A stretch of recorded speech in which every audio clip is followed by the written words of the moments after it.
Our guests are Mr. Michael Roberts and Mark Blyth, two economists.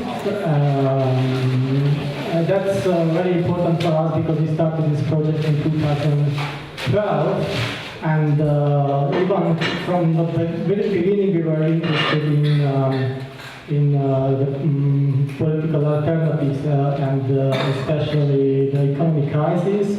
Until now, we didn't have as a guest economists, real economists, just philosophers, art historians, and public intellectuals.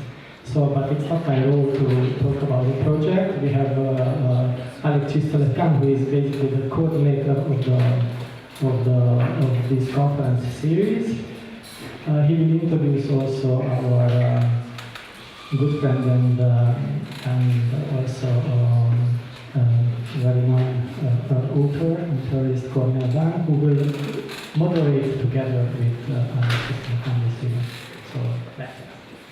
Okay, ladies and gentlemen, friends and comrades, good evening and welcome to this 5th edition of our series of conferences, Culture and Politics of Crisis.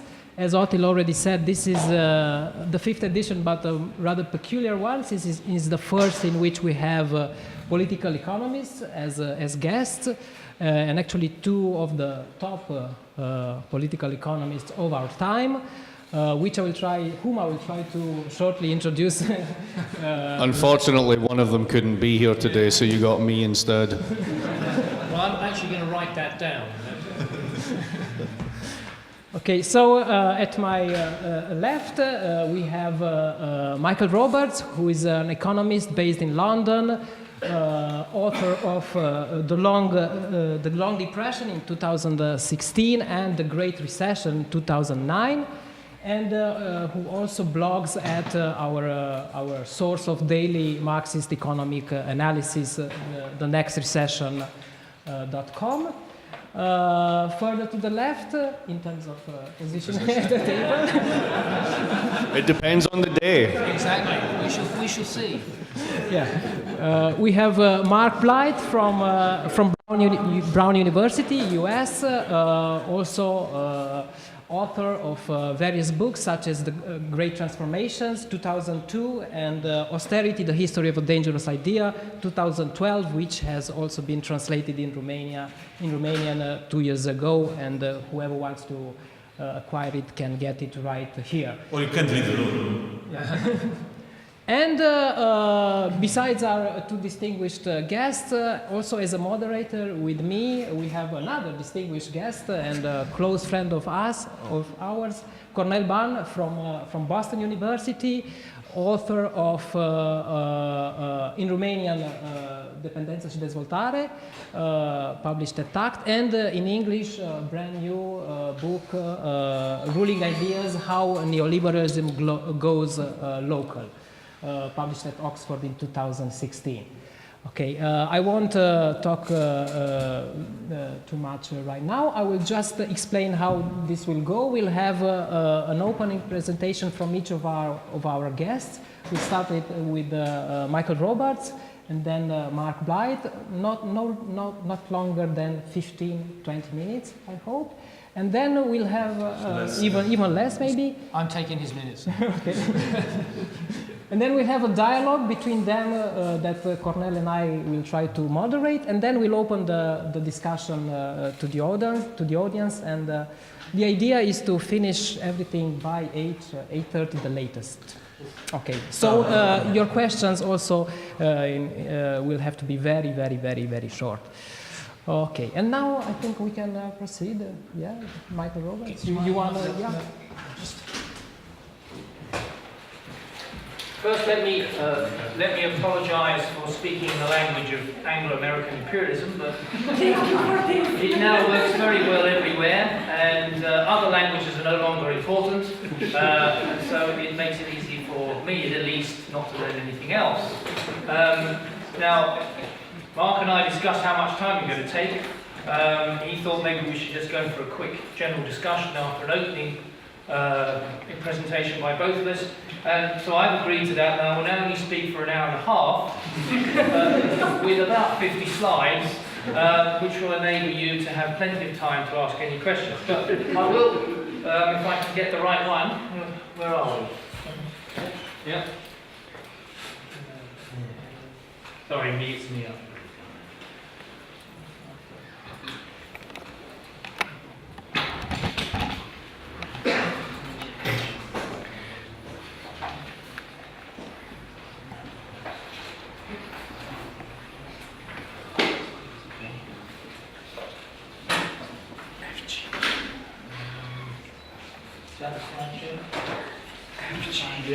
F5.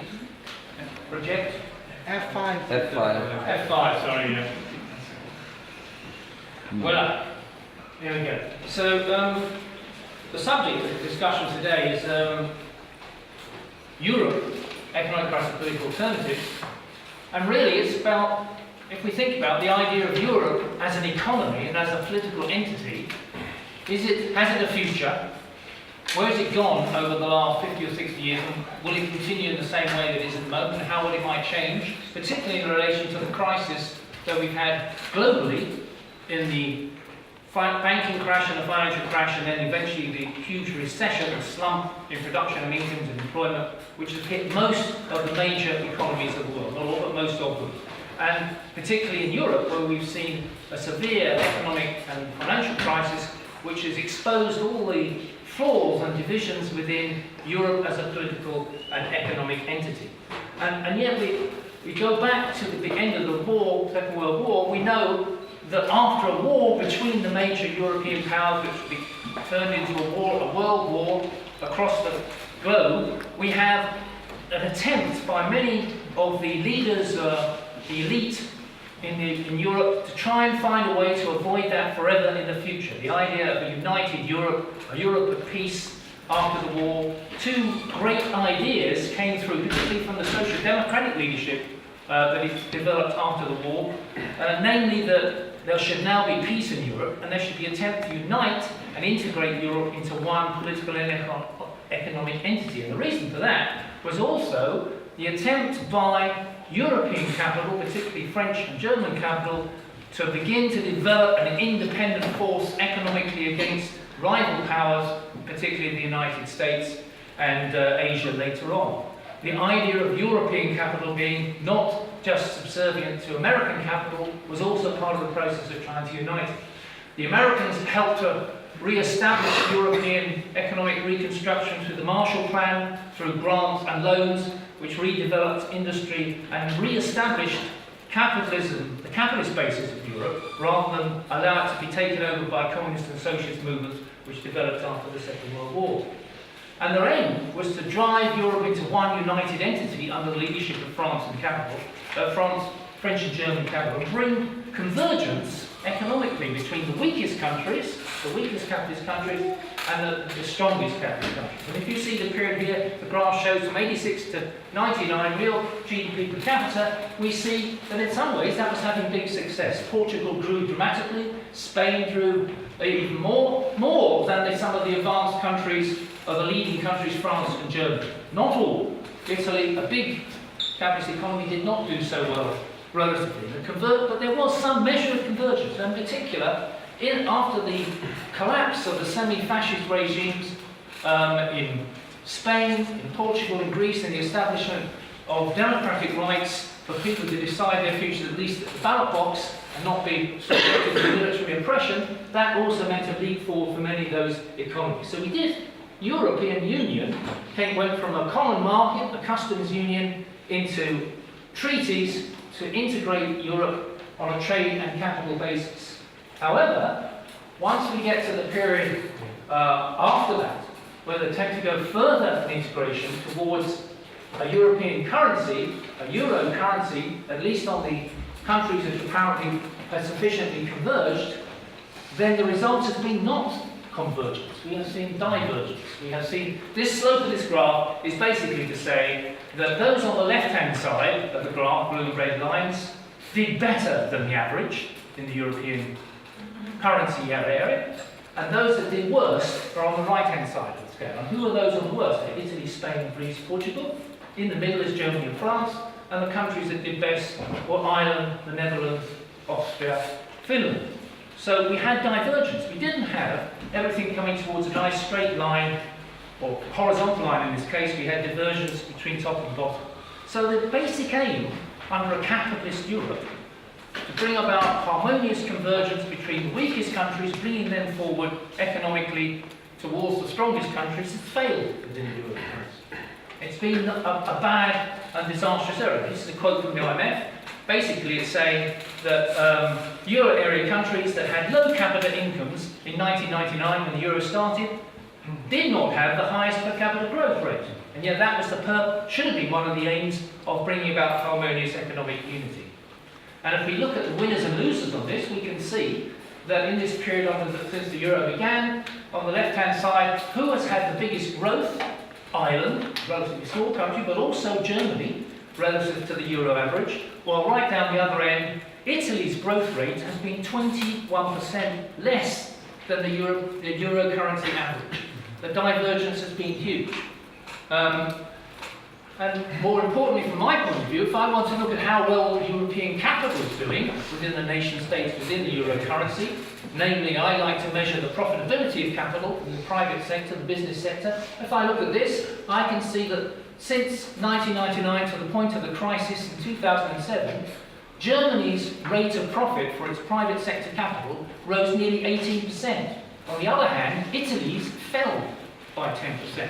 So a huge divergence is developing within the euro area and the European Union amongst these economies.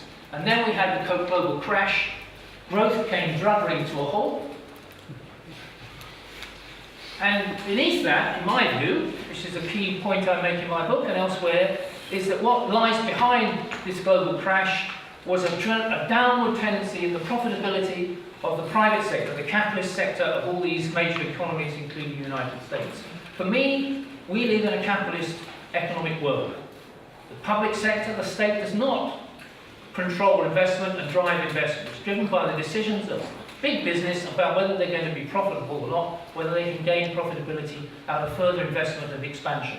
And if rate of profit, on average, is falling across the board, this is my own measure of G20 countries, we can see that we see a sharp fall during the so-called neoliberal period and a struggle to return that around. And low interest rates are relatively low amongst the top G20 countries' profit rates compared to where they were back in the so-called golden age of the 50s and 60s. There is tremendous pressure on average in the profitability of the capitalist sector. I'll skip some of these because we don't want too many. But here we get into the euro crash. We had the great global financial crash of 2008-9. The banks go bust across the world. German and French banks are under tremendous pressure.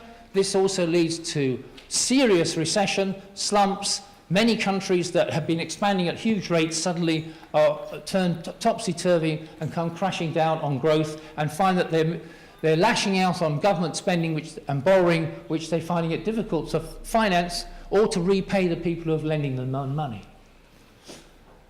And how this, I think, is probably a key graph for understanding what's happened within the euro system. This is a measure of how much the peripherals, that's Greece, Italy, Spain, Portugal, owe in total capital in the private sector, in liabilities through the euro system to the countries of Germany, France, Netherlands and Australia, the core, Austria, the core. So the core has a huge amount of assets, and those assets during this period privately through selling more to the south of Europe and those importing more. Normally that would be paid for by credit, by bank movements, but when the banks stopped providing credit, then the ECB has had to provide extra funding to enable this process to continue, otherwise the currency would break apart into bits. And so you can see a sharp difference between the core of Europe and the periphery of Europe. The euro system and the euro was under such severe pressure. See, that line is flat. From 1999 to 2008, the flow of money from the north to the south covers the purchases by the south of northern products. It stopped in the private sector, so the only way it could be maintained, because it's supposed to be €1, a Greek euro with its piece of paper is supposed to be the same and as good as German euros, even if they've got a different side to them. it's still the same euro. You should be able to take a Greek euro into a German shop and get the same amount of money. Actually, during the middle of this crisis, some German shops were refusing to take euros that had a Greek sign on it as well. That's how severe it got because of this division that was developing. And the return on capital for the Eurozone just collapsed across the board, and it still struggles to keep up. And now we see the period since the crash. What have we found? What has happened to productivity or growth of production per person in the Eurozone? It's still down. In the case of Greece, it's down 25% since where it was in 2007. And most other countries are either flat or down. The overall position for the EU 15 is just about more or less flat. So in other words, GDP per person, on average, that's the whole economy, GDP, has not risen at all since the end of the crash in 2009. It's more or less where it was in 2007, and only with the exception of Germany, which continues to be the mighty capitalist success. Now, this is where we have to ask, so what I've argued that this crash has taken place for two reasons. First of all, a huge financial bubble promoted by banks, which caused a crash in the financial sector in the US, starting with the property market, but underlying that was a tendency for profitability and capital to decline. This was making it impossible for countries to merge and come harmoniously together within the euro area. Capitalism is not a system which produces harmony and integration. It's a system that produces expansion and divergence at the same time. It's uneven and combined. And the process of trade and capital leads to divergence, not convergence. And the pressure is always in that direction. And it's particularly strong if profitability is low. So when you get a crash, what do you do about it? Well, there are several economic policies that are presented, and we can discuss these. Should you, therefore, merely try to squeeze down what you're spending, the huge debts the governments have got, try to keep workers' wages down, allow unemployment to rise hugely to get costs down for capitalism so that they can reinvest and grow? That's the policy, if you like, of austerity, it's been called. Or do you spend loads of money from the government, run big budget deficits, and hope that the increase in spending will lead to more spending by the people who receive this money, if they get it, whether it's households or businesses, through lower taxes or through help from the welfare state, and therefore get growth? I did a quick measure here. This shows the period after 2009. The horizontal bottom line says the change in government spending to GDP after 2009. And the vertical line says how much growth rose on average after 2009. If a lot of government spending had taken place, which in many countries it didn't, but if it had, then the line should go from the bottom left to the top right-hand corner, depending on how much you spent. So in other words, the more government spending you make, the better growth you should have. So it should be a line from the bottom left to the top right. In fact, it's virtually flat. And if I was to take Greece out of the equation, which you can see is way down there, they have reduced their government spending by about 5% in GDP terms since 2009, and they've had a massive reduction in GDP as a result. But on the whole, if you take that out, most countries have grown even though they've cut government spending. You take Canada, which is the opposite one. They've grown by over 4% in that period, the average rate of growth each year, but they've actually cut their government spending. So that tells me that it's to get out of this crisis for capitalism, it's not dependent on whether they spend money from the government to get the economy going, pump priming, as Donald Trump has suddenly invented this term, which we've known in the economic world for about 40 years. But he said he invented it last week. This pump priming doesn't necessarily decide the issue. There's something else going on in growth which decides whether capitalism grows out of a crisis, and it's not the question of government spending. So this is an issue to think about. I looked at the question of Iceland and Greece. This is often presented as an alternative. Greece was crushed by the euro leaders. They were forced, and are continuing to be forced, to apply austerity measures to try and pay back the debt. For those of you who don't know, Greece ran up a huge amount of debt because the Greek government was taking the money was coming in, flowing in from German and French banks to invest in the Greek property boom and other unspeculative areas. the Greek government did not tax any of this. They had a very low tax base. As a result, when the crash came, they didn't have any funds to deal with this crash and the collapse of industry and anything else. So they couldn't, if they spent money, they just had a huge debt rise because there was no revenue. That debt, which meant basically selling Greek government bonds to French and German banks, meant that the French and German banks held all the Greek government debt. And in 2012, what was the answer? The answer was the European leaders said, to tell you what, we'll save you. But they didn't mean you, the Greeks. They meant the French and German banks.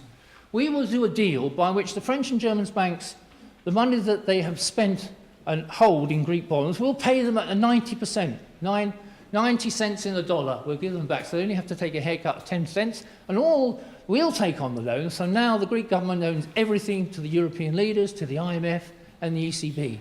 And every time they get a bailout, which they got a week and a half ago, that bailout all goes back to pay the last lot of loans that they just got from the ECB. So it's a never-ending circle of debt. And they're at the same time crushing of people's living standards, their pensions. I've seen the figure now that the average pension in Greece has been cut by 60% since the crisis started. Somebody said, well, I was on 2,000 euros a month, I'm on 800 euros a month now, as a result to pay the circle of debt that's going on. So you would say that sort of austerity would surely destroy an economy, and it certainly has. We've seen the Greek crisis has led to a huge drop in profitability of the Greek capitalist sector. But also Iceland, which adopted a different policy, it adopted a policy of devaluing their currency, of renegotiating their debt, not very successfully, they still pay it, locking up one banker, well done, and then nationalising the banks for a short time and then re-privatising them again. They hoped through that policy of devaluation and less austerity, you could argue, that they would break back quickly. Well, on the profitability for the capitalist sector in Iceland, certainly for the first 3 years after the crash, they didn't really do much better than Greece. Either way, it doesn't seem to make any difference unless capitalism is in a stronger position. I'm probably going on too long, so I'm going to jump a few graphs here. I want to talk about the situation we're in right now. Here we have youth unemployment around the world. Particularly, we can see Greece, Spain, Ireland have huge unemployment rates. Nothing has really been resolved in terms of employment, particularly for youth in most of Europe. Well, what has been the solution for lots of European countries in this crisis? To leave the country. Now, I don't need to tell you this audience that that's what's happened in many cases. And in the case of Ireland, here's the figure for the great boom of Ireland. Employment comes down, immigration dropped down to almost to zero, then in the crisis it rocketed back up. So unemployment has been held down partly in Ireland and elsewhere, including Romania, by massive immigration of the workforce. A few graphs on Romania, we can see that actually Romanian capitalism wasn't doing too bad on the way to joining the Eurozone and the Euro, so the EU in 2007. Since 2007, since it joined the EU, Romanian capital has started to struggle a little. And this is who has been being asked to pay for Romanian capital's struggle to work things out in the European Union. That is, the labour force in Romania has dropped from 13 million, is that, to 9 million since 1995. The population has dropped from 23 million to under 20 million. For me, profitability is what matters, and there is a sheer connection, as this graph attempts to show, between profitability and growth, and unless profitability recovers, as it has in Germany, then the rest of Europe won't recover either in the way that Germany has recovered. Germany's recovered by holding its workforce's wages down. Sure, they're much higher than they are in Romania or elsewhere, but actually German workers' wages have been, in real terms, have been held flat for year after year after year as German capital expands. The Greek rate of profit remains terribly low, and therefore they cannot lift the weight of debt which is burdened upon them. Finally, I know I've gone on too long, Mark, we need to say a few words on this too, but is the euro going to survive? Is it an optimal currency union? Can it survive and the European Union with it, for that matter, because I think now we would have to say that if the euro breaks up, almost certainly the European Union will break up. The two things have now become connected, at least as far as French and German capital are concerned. And an optimal currency union, requires free movement of labour across the area, and now that's somewhat under threat, at least as far as we are in Britain. We're making sure that you lot don't come over here anymore. And, you know, stop cleaning our houses, and, well, at least the middle-class ones, anyway. Basically improving our genetics as well. That's the other big payoff. We hate for that. Way better looking than the average Brit. That is all true. We won't go down that road too far, though. But we can see that the migration within the Eurozone is way less than it has been in the United States. So here are the final two graphs. This is the IMF solution to the crisis in the Eurozone now. I got this out on May 27. It's called a broadening recovery. It says the main policy challenge is to boost potential growth and income convergence. By that means the fact that there's a lot of rich, small number of rich people and the rest of us don't have anything, inequality. We need to have more growth and less inequality with structural reforms. And what are these structural reforms? We need to increase public efficiency, including restructuring state-owned enterprises, in other words, privatizing them, and introducing management and investment networks in the public sector. So the problem, apparently, for the IMF in this euro crisis has nothing to do with the state of business and the capitalist sector. It's to do with the fact that the public sector is inefficient, and we need to restructure it and privatize it. And also we need to improve the labour supply, which implies we need more labour reforms, more hire and fire, perhaps so that businesses can fire you just easily, opening up the labour market to deregulating the labour market. So that's the IMF solution. It won't be enough to change things, in my view.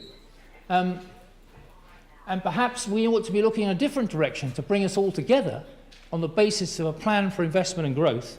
As Churchill said in 1946, when we had that first graph at the end of the war, irony is something which is not provided, we must build a kind of United States of Europe, said Churchill. We have this attempt that we've seen so far based on predominance of a capitalist investment, of the control of the big banks and the big states controlling everything, so far is not succeeding. We need to think big. In my view, we need a European-wide plan for investment in technology. We need a free movement of labour with minimum wage and skills training for everybody at the same level. We need a publicly owned banking system democratically controlled. We need the harmonisation of transport, communications and manufacturing and taxation. And we need fully democratic European institutions. Direct elections to the EU Assembly that elects an EU government with the right of recall. If we're going to go for integration and harmonisation and convergence, then we need to build a new political unity, an economic unity as well. That's not possible on the basis of big business and capitalist process of production and accumulation. It requires something completely different.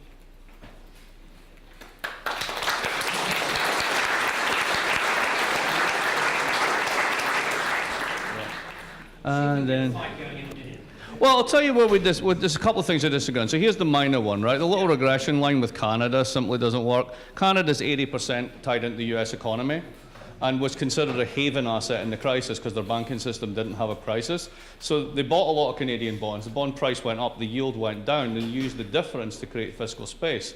When the American economy started growing again in 2011, they took off. So there's a danger in what you're doing with that graph, because that's the argument of Alberto Alesina, that when you cut, it causes growth. And that's an incredibly dangerous idea because it justifies all of the malfeasance which we see there. The second one, as you see in a minute, is on profits. Because, I don't know, I see a very different world. I've exited. Okay, is it working now? Yes, that's okay, right. Europe in crisis, right, question mark, right? Let's see. Today, I'm the optimist. Usually, I'm the pessimist, right? So, I'll play my role, okay? Here we go. Well, maybe, here's how I think about stuff, right? So I think the world works broadly like this. I agree with pretty much all that was just said. I just put a different spin on it. It goes like this. So from the Cold War to 1980, you had, if you do a kind of cross time series as opposed to cross-sectional analysis of what capitalist economies look like, you don't get a kind of varieties of capitalism. Germany looks like this, America looks like this. What you get is how they evolve over time. And they cluster. And they cluster around certain institutions, and those institutions are put together in specific ways. And from 45 to 1980, for the reasons already outlined, what we had was a policy target of full employment. We had primarily national economies with strict capital controls, which while they were evaded over time and eventually collapsed in 71, consider, for example, between 1948 and 1958, there was no convertibility between major European currencies. And that was precisely the time at which the Italians had Il Boom and the French had Le Trente Glorieux. You had highly restricted domestic financial markets, government control over critical interest rates. In the American example, COLA contracts, cost of living adjustments, big labor, big capital, high taxes and transfers. You could run the corporatist example in Western Europe. And a lovely bit of information, no one knows who runs the central bank because they're just the check cashing agency for the Treasury. It makes no difference who runs it. Then, from 1980 to 2008, we have a policy target of price stability über alles. We have globalization of markets, particularly labor markets and supply chains for product markets. Open financial markets, indeed global financial markets, flexible labor markets as the domestic complement to independent central banks for inflation control, much lower taxes and lower transfers, and crucially, everybody knows who runs the central bank because they're the most important person in the universe. So that's a very different world. Now let's have a look. Two distinct regimes, really. This is where we disagree on profits. It's all on how you calculate them. Here's US corporate profits, a 10-year moving average. Two distinct eras. They start at 11% in 1960, fall to a nadir in 1992, and are now higher than they've ever been. If I put this slide another way and I do it as that's as percentage of GDP. If I do it as percentage of gross value added, it's 15%. I'll give you an example of this. Amazon's never made a profit. Seriously, Amazon has never made a profit. Last week, it spent billions of dollars buying the most upmarket grocery chain in the United States. American Airlines has been in bankruptcy protection 3 times. It uses the credit that it gets by buying something solvent, in the last instance, US Airways, to remortgage itself, strip out its pensions, and buy new planes. Profits are an accounting category. They are nothing more than a fiction. You can measure them 7 different ways to Sunday. 2 years ago, Apple paid 0.12% real effective taxes. It sits on a cash pile of $400 billion. And it didn't even use any of that to issue bonds last year, which it then used to buy back its own shares to boost its profits. But at the same time, its tax footprint was smaller than a newsagent's on the corner of that street. Let's not even start about the $14.5 trillion stashed in 5 tax havens around the globe, or the $27 trillion estimated to be hidden away through incorporations in Delaware, Nevada, and a handful of other places. Where I live, corporates have never been more powerful. They've never had more of the whip hand. They've never made more money. It's reflected in the inequality statistics. It's reflected in the birth of global cities. It's reflected in the politics of the moment.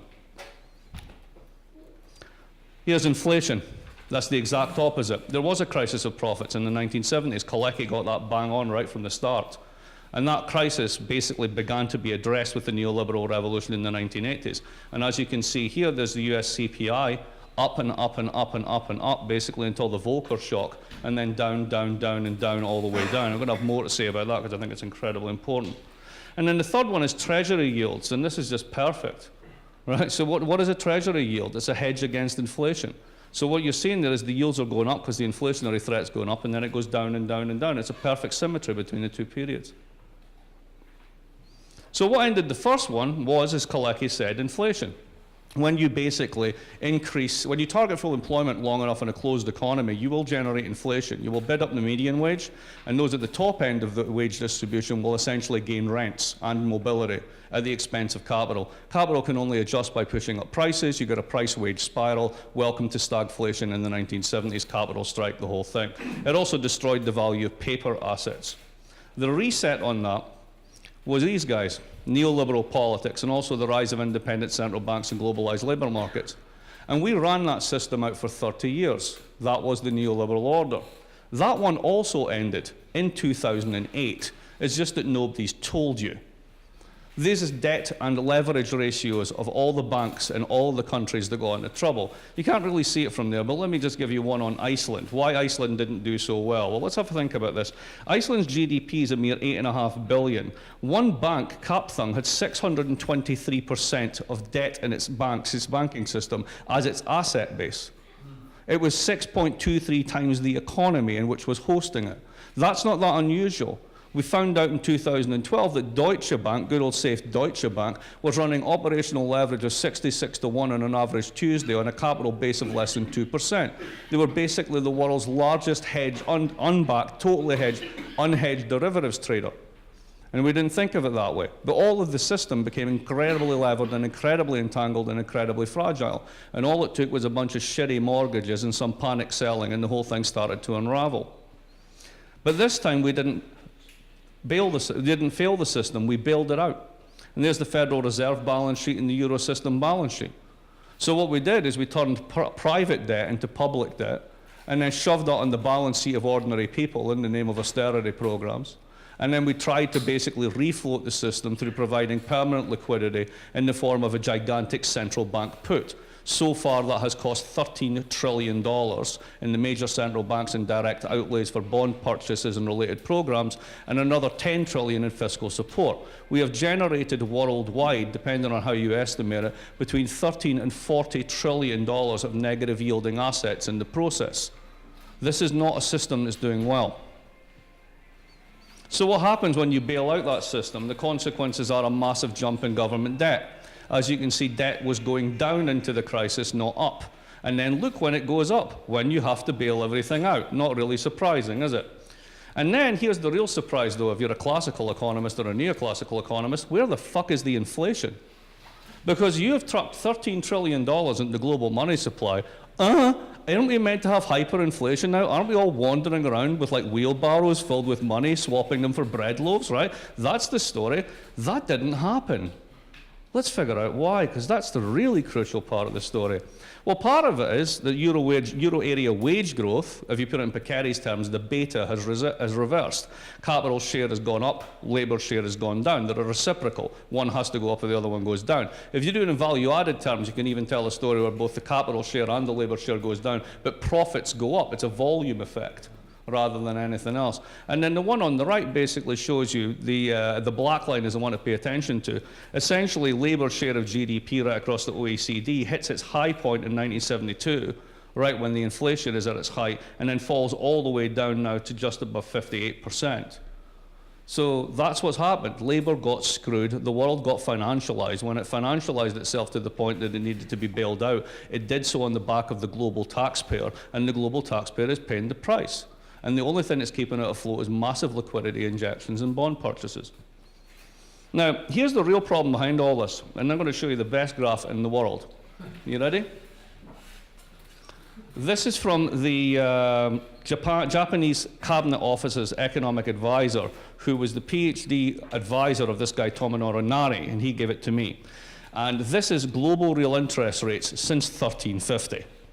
It's awesome. Now, you'll see there's a yellow line in the middle where I had to fold it to fit it on one screen, because the damn thing's this long, right? Only the Japanese would be nuts enough to draw this, right? But what does it show you? What it shows you is that when you have sovereign debt, Dutch perpetual bond, General Republic 5-year lending rate, there's no intermediation, there's no secondary markets. So if you buy the bond, and you want to hold that bond, there's a chance the Dutch Republic might be invaded by Spain, in which case you've got a piece of paper and it's not worth anything. At that point in time, that's why you're asking for 10% real. But then what happens is when the Brits start to issue it and Spanish issue it and the debt market becomes bigger, the Italians and the Amsterdam guys come along and invent secondary markets where you can buy and sell it, as we have now. The big bond markets are for not primary but secondary purchases. Now, when you increase the pool of capital, what happens to the price of capital? It goes down. And what you begin to see there is a very, very steep decrease all the way through modern history, to the point that before the Napoleonic War, the Brits were able to finance themselves at less than 3%. It falls all the way down to the end of the 19th century at 2.21%, and by 1941 is 1.65%. Now, the big bit at the end is the 70s. And everything that we've ever done, every class you've ever taken, every economics textbook you've ever opened, takes the 70s as the norm and everything else is noise. But look at that graph. The 70s is the completely unrepresentative out-of-sample sample. It's the Keynesian regime overheating. It's that unique post-war settlement blowing itself up. And the downside of that graph is the neoliberal reset. And if you follow that out, there's the Fed funds rate since 1970. That's just going down and down and down. And you've globalized capital. You can't crowd out the globe by definition.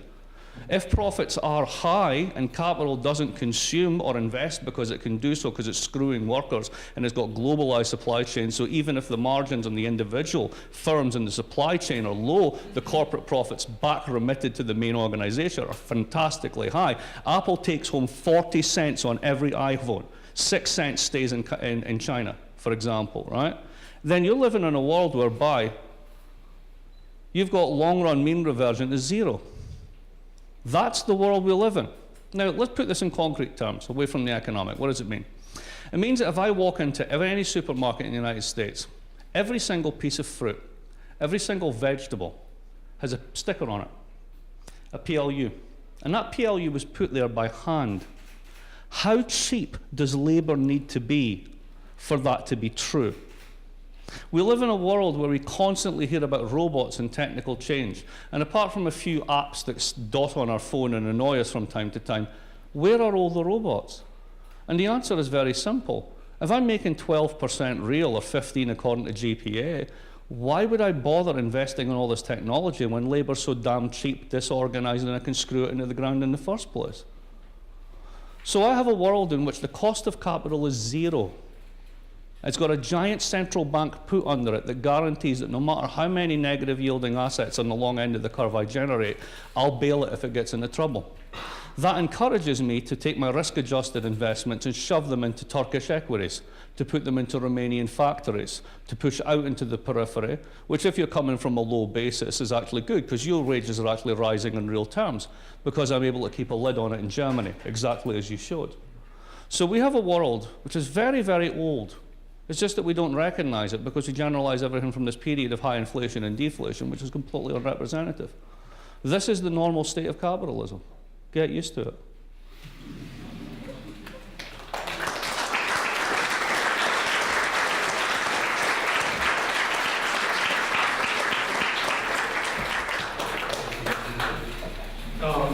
Thank you so much. A bit about the rules of the game in terms of moderation. After about 1 minute, after you start your question, I'm going to get very rude and interrupt you if I don't get a question. So let's make it as crisp as possible to get as much representation as possible. And I mean what I said. Essentially, we have seen a lot more agreement that it was anticipated on social media before this.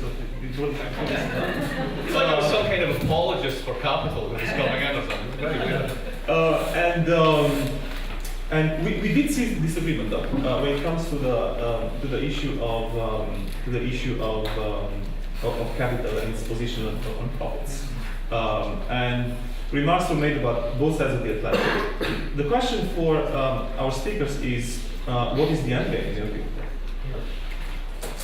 Well, it's a good question because if, as Marx says, we're in a normal situation for capitalism, with low inflation, low interest rates, huge amounts of profit floating around to be either speculated in or invested abroad where cheap labour can be found.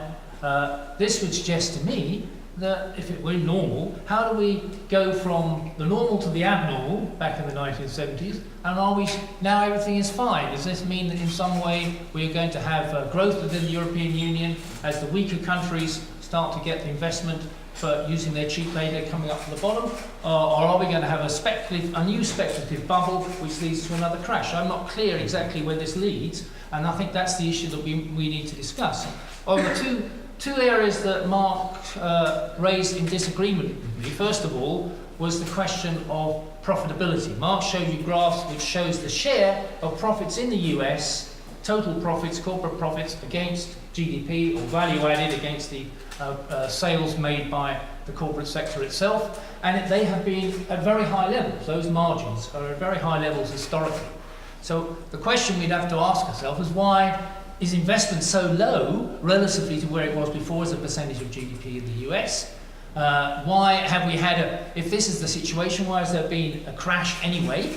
And why did the economies go down? It doesn't appear that that particular measure of profit tells me a lot. I prefer to look at the measure of profit against what capitalists have built up in their stock of capital and invested, and to see whether that profitability is rising. And that's certainly not been the case. By historic post-war standards, US profitability related to capital stock is relatively low. What we've seen is a lot of profit which is probably mostly fictitious. It's been used to invest and speculate in the financial sector, to boost the stock market, and as Marx says, it's been funded by cheap credit coming from so-called quantitative easing from central banks to drive up a huge financial bubble which burst in 2008. Now, I don't think we're in an environment which we can call normal, if there is such a thing for capitalism. We're in an environment where capitalism is struggling to get growth going again. Growth across the board for most of the advanced capitalist countries is well below the trend level that we saw before 2007. That was about 3 to 3.5%, and now the best country, the US, is growing at 2%. Europe as a whole, on average, Germany's doing better, but on average 1 to 1.5. Japan 1, maybe 1.5, well below trend levels. Even the big economies of the so-called emerging economies are growing below where they were before the Great Crash. So this doesn't seem to me an environment which is normal. It seems an environment which is depressed. It's not capable of growing and restoring the levels of employment that we would expect in the great golden age of the 1960s, and certainly not in Europe, and certainly not for young people. It's not restoring real incomes. We've just found out, you know, in the UK, that the UK has just, the Bank of England pointed out that real incomes for the average household in the UK have been flat or falling for the longest period at 166 years. Now, it doesn't seem to be very normal to me if capitalism is healthily in a normal environment going forward. Unless we've been by normal that it's continually open to crash and financial instability. Perhaps that's what we do mean. I'll finish on this other difference. My graph on measuring the amount of government spending to GDP against GDP growth was meant to show that there's not much correlation between the two. It wasn't meant to show that austerity gets growth up. I don't think it does show that. What it shows is that growth takes place for other reasons apart from whether governments spend more money or carry out austerity. It depends on what's going on in the capitalist sector in terms of investment and profitability, which decides whether growth is going to deliver in terms of increased labour productivity and so on. And at the moment, labour productivity on most of the advanced economies is below 1% a year, or even 0 in the case of the US and the UK. Capitalism is not a normal environment. It seems to be in a depressed and a difficult situation, even if there's huge profits being made by a small group of top multinational companies that they're stacking up abroad and hiding in tax havens. There's a whole swathe of companies who are not making a profit and can hardly service their debt. Zombie companies in most of the countries of Europe and the US. There's a big difference between the top and the bottom within the corporate sector itself. So I don't see this as an environment of normality. I see it as an environment of severe difficulty for capitalism, and the only way that they can attempt to get out of this, of course, as Marcus said, is trying to make workers pay for it in keeping their wages down, in not employing everybody, and reducing the cost of taxation for them and trying to increase it for us.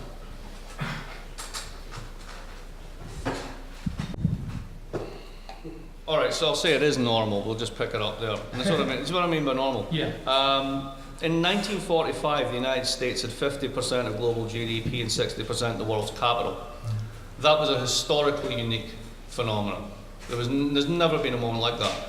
And since then, I mean, if you think about the Marshall Plan, it's interesting you tell the story of the Marshall Plan that way. I used to tell the story of the Marshall Plan that way. But it's weird because you've got these Europeans who want to build up their own form of capitalism, and their investment banker or their competitors That seems a bit weird. What actually happened with the Marshall Plan, and Eric Aliner's working on this is brilliant on this, is essentially there was a prior move to convertibility. This is why there was no convertibility for that 10-year period. In 46, the Brits, who basically will sell their grandmother for £5, basically said to the Americans, we'll have comparability to the dollar to the pound. And then the Brits said to the Europeans, you need to basically get a payments union going. Why don't we have convertibility not amongst yourselves, but individually to us? And what happened was there was a giant sucking sound as every piece of investable capital in Europe left, went to Britain, they took their fee, and it ended up in the United States. It was huge investor capital flight. Because if you were an Italian capitalist in 1946, the chances of you being shot by the communists was actually pretty high. So you tried to get out, you wanted to liquidate your assets. So the Marshall Plan was actually US taxpayers' money given back for that capital flight. It wasn't actually about it was literally keeping capitalism together that way. And it's the financial linkages which I think are the most important part of the story. When you look at it over the very long run, there's more money than there's available investment. Not because there's a generic crisis of investment, but because if you have a highly unequal society, people with money don't need to spend it. They spend it on stupid shit. Does anybody subscribe to the Financial Times? You know what the magazine's called that you got on the weekend? How to Spend It. It's just filled with watches and cars and bullshit, right? So we have a world in which is incredibly skewed income and wealth distribution. The tax system makes that worse, and you literally don't have to do this. One of the founders of Amazon actually has a great quote on this. He says, I started off selling pillows, and I made a lot of money doing that, but I only need one to sleep on. I could buy 5,000, but that would be rather pointless. So there's a kind of like deep under-consumptionist inequality story there, which I think is important. And when the Americans lose this incredible preeminence, the rest of the world starts to come up. It just looks more normal in that sense. Second one, and something we never talk about that I've become really fascinated with as I get older, is demography. Old people suck. And Europe is filled with old people. I'm one of them, I'm 50. Guess what the average age of your average European is? 43.7. So what happens is you save too much if you have money, and if you don't have assets that generate money, you'll never actually form those assets now. So you'll become a debtor. So that's basically the way these things schism out. Old people live on fixed incomes. That means they hate inflation. That means they tend to vote for parties that give them strong anti-inflation policies, hence the grey Tories and the coalition behind the CDU and everything else. So as these economies get older, they save too much. There's nowhere to put the money. So what did they do? They sent it south. And then you got to buy the stuff the Germans made on vendor financing until the whole thing went wrong. So demography itself has a huge independent effect on this as well. So American exceptionalism, democracy.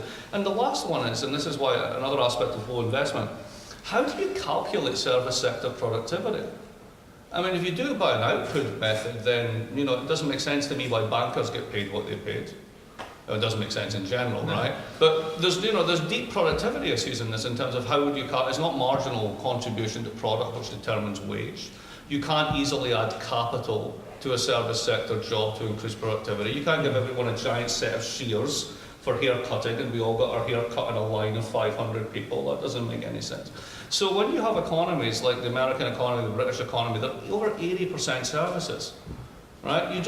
What exactly is the capex of a financial firm? It's a spreadsheet. So why would you expect to see large capital investment?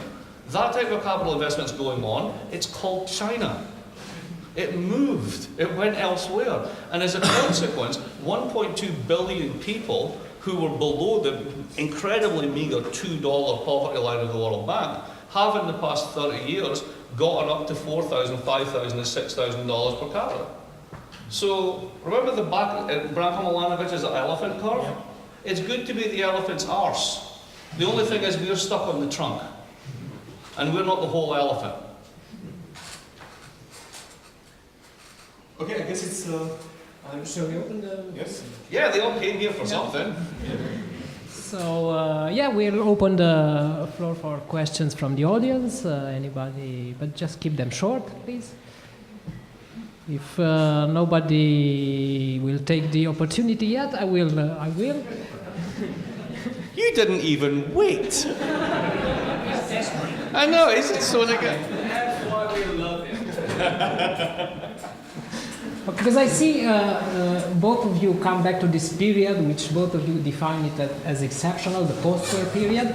But I don't understand very well how you explain the cause of the transition from that period. I mean, I can understand Michael Roberts' point that it was the fall in the rate of profitability that finally pushed towards the changing of the regime. And I can understand that this kind of explanation has certain limits when it comes to the possible solutions, possible political solutions, because, you know, the usual objection of waiting for Godot.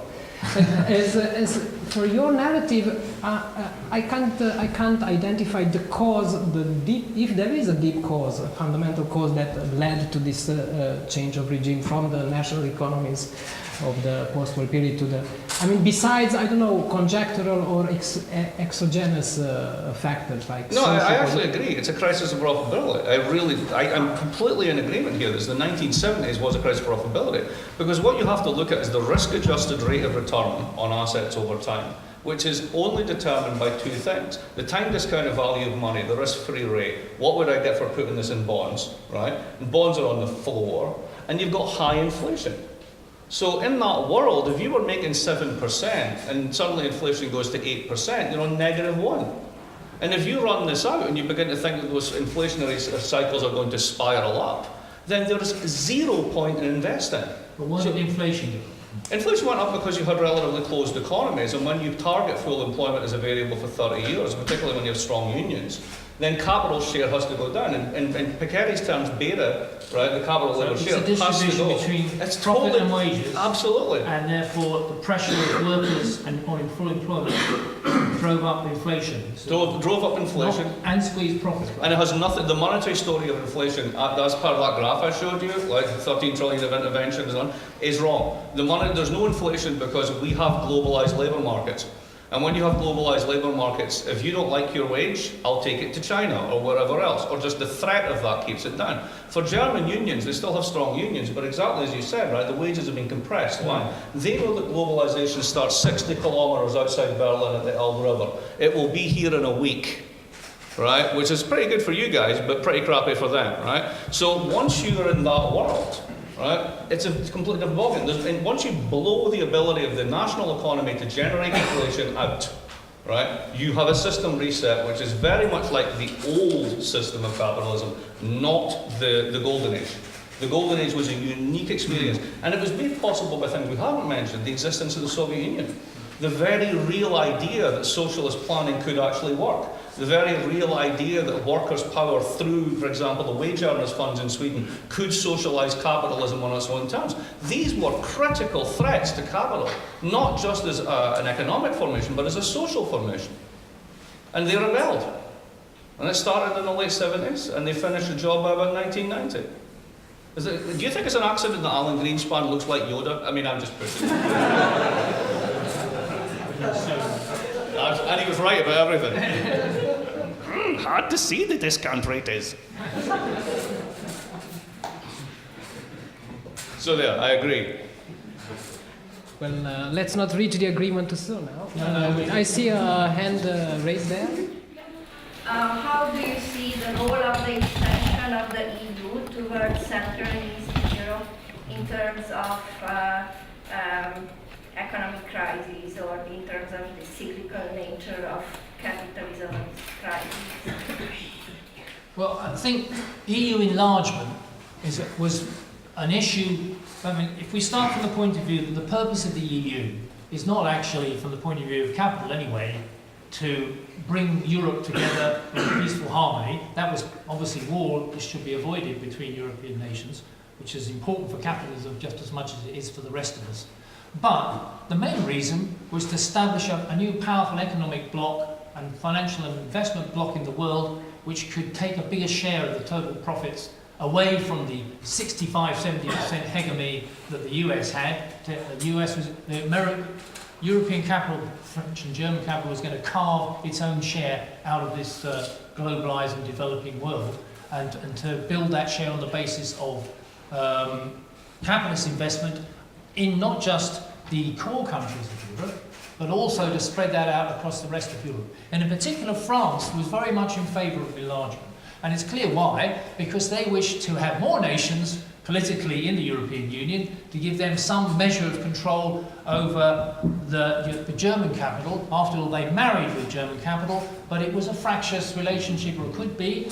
Divorce was possible. That German male capitalist was out there looking around for other possibilities to invest abroad in China and so on. The French needed to keep him at home, and to do that, to expand more nations into the political union, bring those in, the 27, then it would be possible to have more political control. But by bringing more nations in, of course, you increase the inequalities between the highest productivity nations and the lowest one, and the highest income ones and the lowest one. And the idea that 27 nations are going to move towards some sort of harmonious equality in terms of income, in terms of employment, in terms of productivity and investment through the process of the movement of capital and labour under the regime that exists at the moment in the European Union is a pipe dream. We will continue to have these huge divergences. Sure, there'll be periods where countries like Romania will perhaps grow faster because there's investment taking place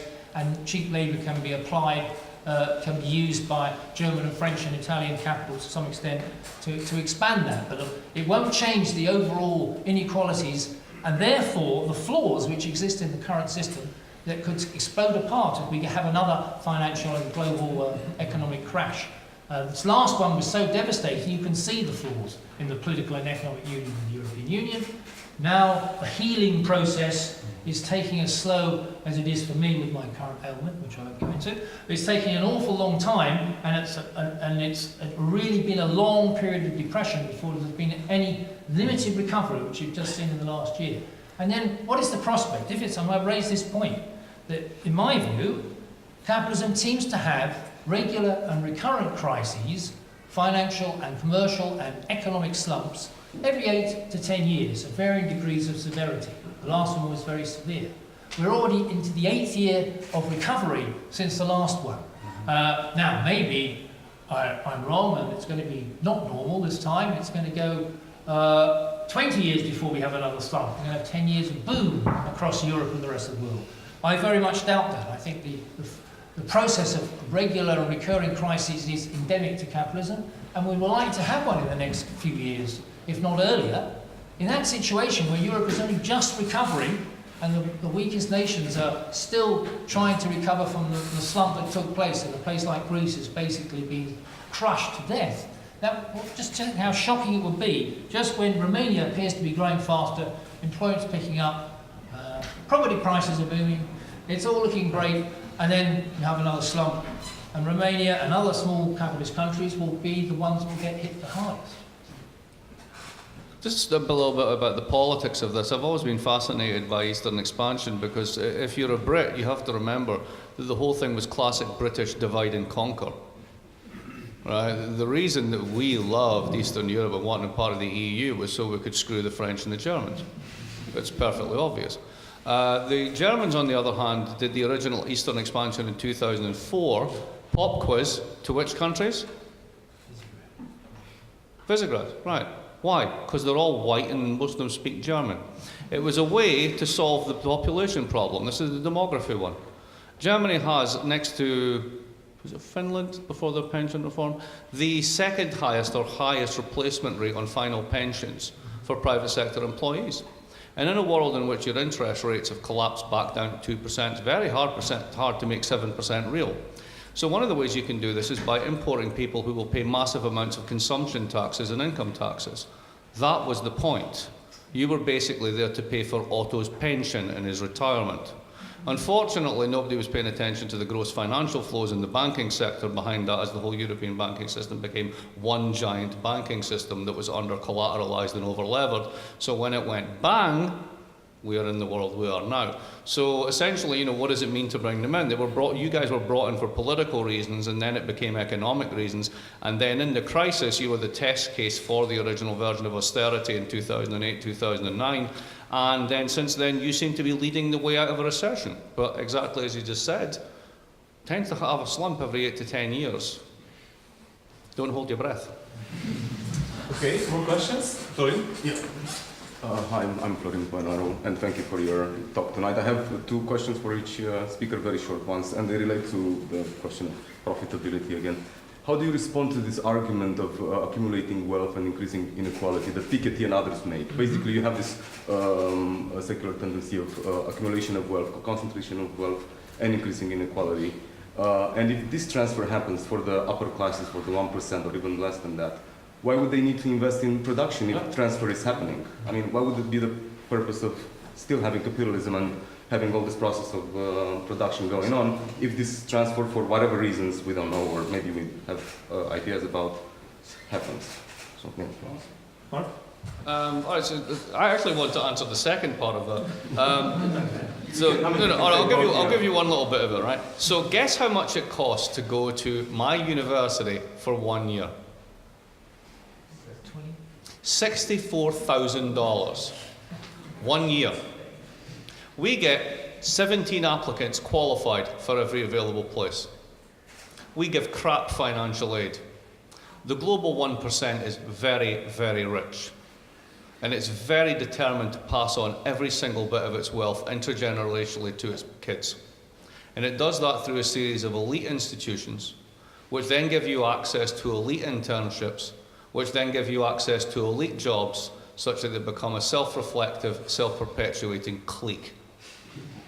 That's it. Now, to my question. I'm serious about this. I mean, there's a thing in accounting. If accounting sentences I never thought I would say. Accountancy is fascinating.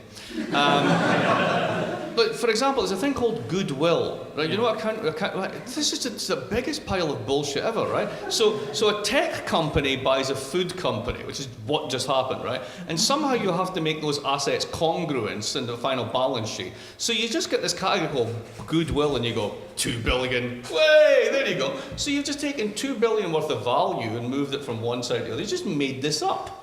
There's literally no there. Now, profits are, of course, the end point for any capitalist or any capitalist firm, and without profits, there can't be investment, etc., etc. Get all that, right? But when you're looking at, this is why all the measures are different.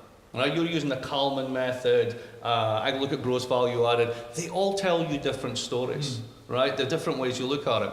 And I honestly, genuinely don't know which is the right one. I mean, just where I am and where I live and the school I go to, all the rest of it, I mean, I think the American corporate sector is rolling around in cash. I mean, I mentioned Apple has 400 billion in cash. That's an insane amount of cash, right? So what's their profitability? Well, their official profitability is 0.12%. What the fuck is that? Like, that's a figure? That doesn't mean anything. So that's why I'm skeptical on that stuff. On the questions? Sorry, I was going to say on the question of Piketty. Now, I'm sure most of you have bought Piketty's book. I've not read it. It was voted the most popular book in 2014 that hadn't been read, and therefore replaced Stephen Hawking's A Brief History of Time. I made the same analogy. I said in the 1980s we had this already. It was Stephen Hawking. Everybody got 5 pages in and went, special theory of relativity, right? Fuck that. So, for my sins, I have actually read Piketty's book, from one end to the other and around again. And Thomas Piketty is telling us, with a lot of data, that there's been a huge increase in the inequality, not only of income, but also wealth, and that it's increasingly concentrated in the top 1% or even the top 0.1%. Subsequent papers by him and his colleagues have shown that this is not improving. In fact, it's worsening. And that it's also, he has shown that the inequalities in household income and household wealth, which is what we're talking about, or personal income and personal wealth, not what's going on with corporate profits. He's saying that this is also being reflected in most of the other countries, and it all started in the so-called neoliberal period from the early 1980s. We've seen a dramatic expansion in inequality, and we can also see this, Credit Suisse has done surveys to show that this is also the case globally. We see a very large increase in inequality to the point where, according to Credit Suisse annual wealth report, the top 1% of household wealth holders own 51% of all the wealth. The top 10% own 87% of all the global wealth. Now, that includes you, many of you are in the top 10%. Did you know that? In wealth holders around the world? That shows you how poor the majority of people are in the world, how they have absolutely no wealth at all, however you want to measure it. So that shows the inequality. But these inequalities are growing. Piketty showed this. Now, there is a debate about why this inequality has grown, and that's the issue, perhaps. He says that it's due to the fact that there's a certain level of return you get on your assets, and if the share is shifting towards capital as opposed to labour, which it clearly has, then there's a self-perpetuating process of increased inequality amongst the small people who have all the capital assets, and I think that's a reasonable explanation. The issue I would have with that doesn't necessarily mean that there isn't an increasing tendency for the profitability to fall in the corporate sector. What we're seeing is an increasing share of what is produced and made profitable being shifted to a very small number of people, and that shift in the capital share is driving up the inequality in household wealth. So if I'm a rich billionaire sitting in my house, my several houses, my several yachts, and my several other foundations. You can only sit in one of them at a time, that's the problem. It is a problem, but you can keep the servants moving around so that they're ready for you. And through my several foundations for equality and democracy that I've set up in order to avoid paying tax, all these things are going ahead. Now I'm saying, well, that means that there's a huge amount of profitability in the companies. Well, no, it probably means that the assets that they own financially, their stocks and their shares in their companies, and the properties that they own have rocketed in price. And there was a very good piece done by a graduate student at the University of Amherst, Massachusetts, who said that if we strip out the increase in property and assets and equities that the big top 0.1% have earned or have accumulated, if we strip that out, the property part of it, and just look at the productive part of the economy, it's a different story. Then lots of companies aren't doing so well. And the inequality doesn't look so big when you take it out of the household sector and go back to the corporate sector. Now, we can debate this at some extent. All I would say is that it doesn't mean that just because there's a big increase in inequality, and there are lots of, well, not lots, but the small number of billionaires, they're increasing in number, but there are still a tiny number, are even more billion than they were before, and the inequality is growing. It doesn't mean that there isn't a problem within the ability of capitalism to deliver investment and production, because they only do that if there's profit to be made. On the question of accounting, I agree. You look at the accounts of a company, you can tell nothing about what the profit really is, what the return is. All we can do, or at least in my case, and all I can do as an economist, is to try to look at the overall aggregate and the average profitability that's delivered, how much profits are coming across the whole of an economy. If I take out one company's accounting tricks, I will find it very difficult. Lots of people spend hours analysing the big companies, trying to work out exactly what their position is in terms of profit, and as Marcus said, all the tricks that they do in accountancy. It is fascinating. To realise that just what the real position of the company is. And that's why sometimes when a company announces they have made record profits, expectation above a level, and then the share price of that company goes down. Why? Because analysts have gone and said, oh, this is a load of fake, and actually your profits in the future don't look so great. So people are making decisions in individual companies. We can't really tell much from that. We have to look at the aggregates in mind. Thank you. Other questions? Yes, here.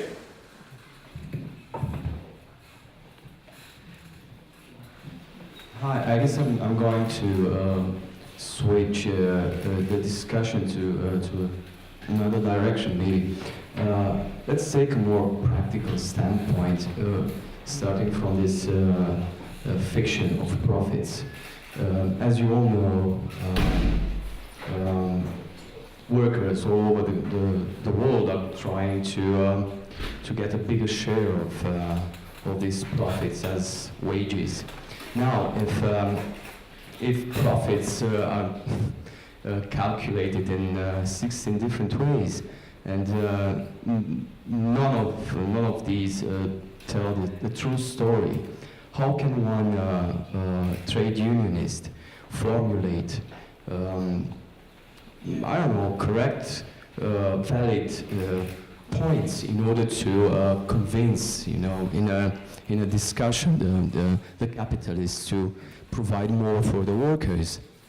I will add another thing. This whole discussion about productivity is also, well, let's say it's bluntly bullshit, because there are several ways to calculate this thing, and of course nobody can agree which is the correct one. So I guess that's my question. Thank you. So the question is, what's the lesson for trade unionists when you have 6 different levels of topics? So a very simple one is things happen at the level of governments if they want them to. So the real question is, why is it that Europe decided it didn't have to care about labour anymore? Like, why did it just stop caring in that sense, right? And to me, that's a genuine puzzle, because if you read the treaties of the European Union, and as well as reading Beccaria, I've even read these things, Article 125 makes it quite clear that the whole purpose of the European Union is to increase the welfare of European citizens. Not to bail out banks, not to do all this stuff, right? But beneath the surface is a few things that could be done. Let's look at this historically. Back in the Golden Age, corporates paid about 10% of total taxes. Now they pay 2.3%. So that's base shifting, that's hiding fictitious profits, lowering your profits so you pay less taxes, all that sort of stuff. If the European Union wanted to get serious about this, it could.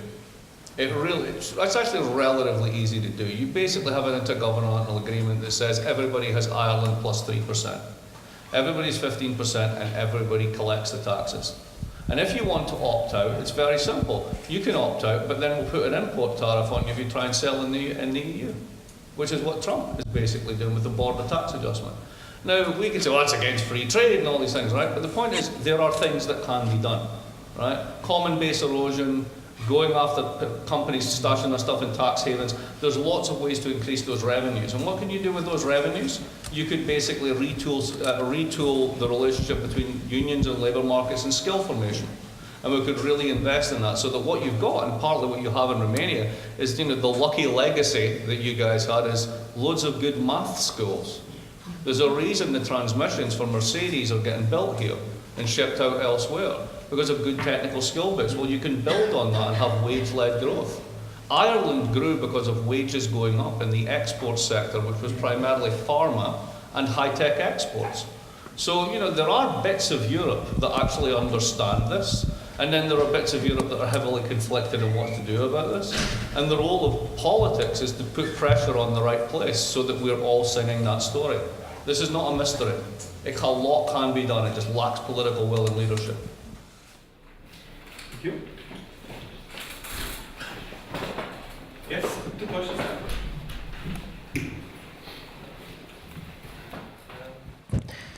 I think the work ethics have changed a bit from our parents to the young generation, and there are a lot of young people who don't really want to work like their parents, who don't want a 9-to-5 job, and also they really don't want to consume like their parents were taught.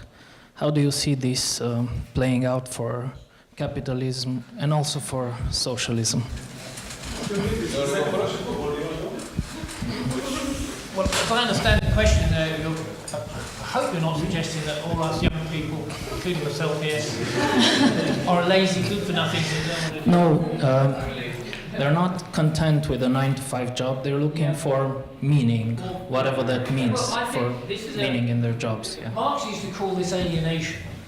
And he said that, when people go to work, most people don't go to work because they really enjoy every second of it. They can hardly wait to get there, to be told by the employers that they're going to have to work in 30-degree heat because it's necessary to get something out. That if they make a mistake in some particular document, they can expect to have their pay docked or be demoted. In other words, to be continually abused in various different ways, and to be toiling to doing something. I call it toil, not work, this. Toil for it because you have to make a living. Now, work for human beings is something we want to be active in doing different things for which we enrich our own personal self-development and other people's. Now, I'm afraid that 99.9% of us are not in that position. Only a very few people, maybe like Cristiano Ronaldo maybe, are able to kick a ball and feel great and doesn't matter about the money anymore. But the vast majority of us are not in that position, and therefore we're faced with having to make a living. However, there is that continual rebellion from people who would say, why do I have to go through this hell in order to get a living and then perhaps have a family and then have even more hell, and both of you going to work and not having childcare and you work. I don't need to tell you the history of my life. But this situation is what the alienation means in the workplace under capitalism, and it's not possible to change that except in one way. The only way that it would be changed if we could drastically reduce the working week or the working life that every human individual has to combine. So they have a whole load of extra time beyond the toil bit for development of themselves. Now, is that technically possible? In my view, it is technically possible. There are 3 billion people in the world of working age. 3 billion. If you added up all the hours that they work for toil, then you get a figure of how much is having to be put in. Is it possible that we could expand production in a more technologically innovative way that allows people the flexibility of time and reduces their hours? Back in 1931, John Maynard Keynes held a meeting like this with his students because he was worried that the students were all going to be communists. So he held a meeting to tell them, look, I know it's a depression, I know it's a mess, but don't worry. By the time we get to your grandchildren, everybody will be on a 15-hour working week, and you'd hardly be doing it, and the robots and the technology will have taken over and solved the problem. I have to say, it hasn't happened. And average working week for most people has not changed in the last 25 years in the advanced countries. And of course, I'm not talking about the sweatshops of Asia and so on, where it's a different kettle of fish. Still, it's just like it was when Marx first wrote his book in Capital in 1867. The sweatshops of the UK are now the sweatshops of India, Bangladesh, China, Vietnam, Burma, and more. So the situation hasn't altered, and the technical possibilities of achieving a 15-hour week for everybody, so that there's flexibility in what they want to do and they can enrich themselves, has not been implemented because it's a blockage of a system where everything is run for the benefit of a few billionaires, and the profits that they make out of their companies are not in the interest of planning for everybody. Bill Gates has an interesting proposal on this. He does it seriously. It's like if you put a robot in place of a person, the robot pays income tax, and then the robot pays social security tax. So that way you democratise the returns to robots. And if you do that, you can make it work. And if you don't, we'll smash all the robots. Just a couple of comments. First one is the idea of Cristiano Ronaldo as the perfect example of unalienated labour is so mind-bending in so many ways. I'm gonna take that with me to my grave, which hopefully will be a very long time from now because I'll be augmented by robots. But the serious part of the question is, I think there's sort of, you could get fancy and call this an endogeneity problem, or you could just say, I think you're confusing cause and effect. Millennials have grown up with incredibly flexible labour markets, which basically mean that the only jobs that you can get are part-time, 0 hours, flex contract, do 3 things at once. And also because property prices have gone through the roof, as you've mentioned. So the only way they can do things is by cobbling together lots of things. So then people with assets go, look at those people, they don't want to do one thing, they want to do 3 things. If you actually talk to the people, like, no, I'd like to do 1 thing. It's just that I have to do 3 things. So I think there's an endogeneity problem in that one. I'm not convinced that that's actually the case. You were showing that the falling rate of profit is a core of the change in the system in the 70s. Yes. And also you were suggesting that if we are taking out the way property valuated in the last years, and we look only to the productivity part, most probably will change a lot in terms of inequalities. I was wondering if there is a link between real estate bubbles and the falling rates of profit. Oh, that's a good one. There might well be. So I just finished a paper on Britain, with an ex-PhD student of mine, and she went off to the Public Records Office in London and got all the newly declassified papers from the time of the Big Bang, the financial liberalisation of the City of London. And it's absolutely fascinating. All of the problems that came up in 2008, they saw it in 1987. There's like documents, civil servants saying moral hazard, excessive leverage, risk-taking, lack of prudential regulation. They saw it all. But they also said in everything I want, but of course the benefits will outweigh the costs. So we're going to do it anyway. And I used to be rather sceptical of the sort of the grand claims of the financialization literature as it's known, but I've become much more sympathetic to this. Because if you look at Britain, after reading these documents, a really interesting new story emerges, which is Britain used to have a real economy. And it had this thing, and it consequently used to have balance of payments constraints. Like now it doesn't, because it doesn't have a real economy. It sucks up capital from the rest of the world. But so they had the thing called stop-go, right? So basically the economy would overheat, and then you put in credit controls, it would slow down, and then you'd move out along the Phillips curve, and then you would bang it again, and up you go, and all that sort of stuff. It had to do with imports and exports, the balance of trade.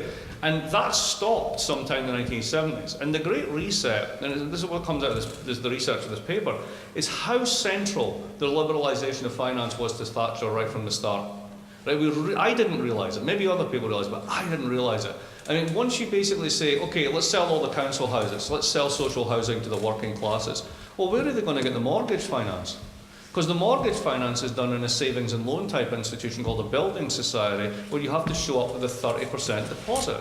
Well, that's not going to work, is it? So what do we need? We need alternative financing arrangements. Well, where are we going to get that? Well, we're going to allow the building societies and the banks to compete with each other, and then they're going to go to the capital markets and borrow directly. And once they've done that, we can start a process called mortgage securitization, which will increase the availability of mortgages. And you can see how this spins out into all aspects. And what Britain ends up doing is swapping a stop-go cycle for a credit boom, crunch, austerity reset, do it again cycle. And it goes 87 to 91 with Major through Lawson. And then it goes 95 to 97. Then you get the big long one with the new Labour government with the almighty crash. And we're back to it again. London house prices are back to where they were before their peak. Personal indebtedness is back to the same level. That's what Britain does. You know, and it's crazy when you think about it that way. So take your question on this one. Take housing out. I don't think they have an economy. It seems most of the British economy is people swapping really badly insulated houses and taking profits along the way. There doesn't seem to be much more to it than that. I could generalise this further and say we had this profitability crisis in the 1970s.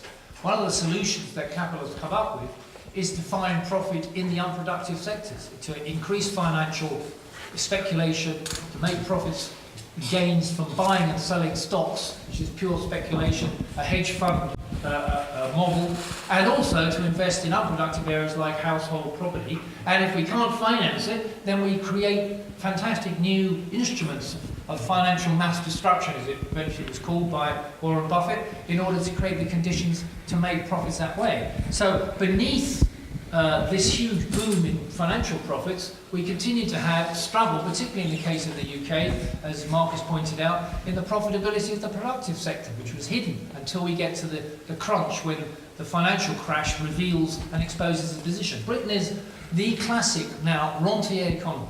It's an economy which operated to do away with the productive sector, didn't regard it as important. The workshop of the world died a long time ago, but now the manufacturing sector was allowed to die even more than it has in the US in order to operate into the area of actually laundering everybody else's money. Oil sheikdoms, oil companies, all the billionaires' money flows through the City of London illegally and legally in order to make, and that's how the money is made, through fees, through buying and selling, and the huge revenues of the City of London is a key factor now of an economy. This is Switzerland only trying to fund 60 million people living there with a whole new range of activities, and it also wants to be in the European Union and not in the European Union, so it could do everything at the same time. It's like a great octopus sitting on the top of the productive sectors of capital, and it's increasingly finding it difficult to deliver even for its population. I used to describe the City of London as not being part of the City of London at all. It was an aircraft carrier sitting in the River Thames, people would fly in with money, land, the Saudis, sheiks' money would arrive, and then the plane would take off to buy American mortgage derivatives, where American companies have been lending to subprime mortgages to people who can't afford it, and that the money would flow like off the aircraft carrier, and every morning people would come across the gangplank onto the aircraft carrier to carry out the operations, and every evening they'd be sent home again, and the whole thing would operate completely separate from the rest of Britain. Well, the City of London's had a bit of a shock recently that actually the rest of Britain has noticed and doesn't probably go on with this particular process any longer. Okay, more questions? If I may step into the gap, may I ask the following question? So, one of the reasons that some people hypothesize that despite the predicaments you have outlined, the social coalitions that oppose the status quo is so powerful, is that it's not just the sheikhs and it's not just the billionaires, it's also the pension funds of American and Norwegian public sector workers who act just as aggressively and as neoclassically as the billionaires and the sheikhs do. They also run off the City of London, they also operate in the shadow banking sector, they also contribute to booking profits as costs, thus reducing the imprint that profit has in the GDP. So, in that way, do you think this hypothesis holds any water, or is it just a marginal story that the neoliberals told themselves to say, look, this is actually, as popular classes are part of our coalition? Hang on, can you just you went over a lot of stuff there. What's the take-home question?